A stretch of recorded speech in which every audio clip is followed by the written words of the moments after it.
Inilah tragedi 110 santri di Gunung Lawu. Tragedi pendakian paling mengerikan yang menimpa ratusan santri akibat keganasan Gunung Lawu. Tim SAR sampai dibuat merinding melihat kondisi para korban saat pertama kali ditemukan. Dan para korban yang selamat membongkar kejadian-kejadian menakutkan yang dialami di Gunung Lawu.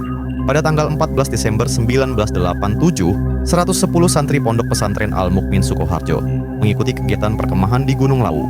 Berkemah adalah kegiatan rutin yang dilakukan para santri di pesantren tersebut setiap akhir tahun. Tepat pukul 6 pagi, mereka berangkat didampingi 9 karyawan pesantren.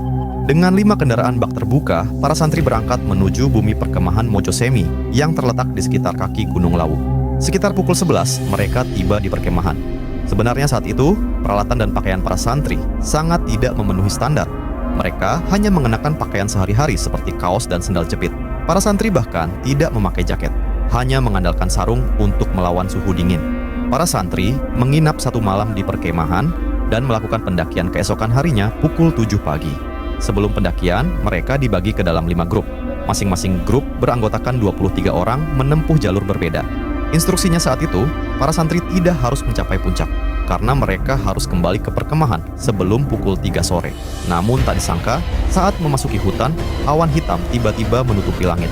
Hutan tiba-tiba menjadi gelap. Perlahan-lahan tetesan hujan turun dengan deras, diikuti angin kencang dan kabut pekat. Masing-masing grup tersesat karena kesulitan melihat jalur.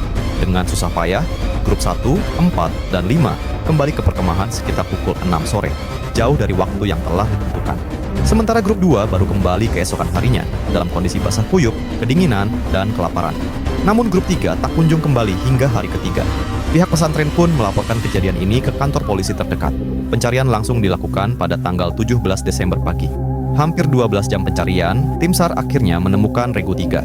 Namun saat itu, 15 santri dan seorang ustadz ditemukan dalam kondisi terbujur kaku. Keadaan mereka sangat mengenaskan, yaitu meringkuk dan saling tindih.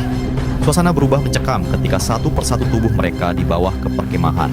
Melihat kondisi para korban, mereka diduga kehilangan nyawa akibat kedinginan dan hipotermia. Saat itu mereka mendaki tanpa memakai jaket karena tak menduga hujan lebat akan turun. Selain itu, para santri yang mendaki hanya membawa bekal untuk sekali makan. Sehingga saat tersesat selama 3 hari, mereka akhirnya kehabisan energi dan kehilangan nyawa perlahan-lahan.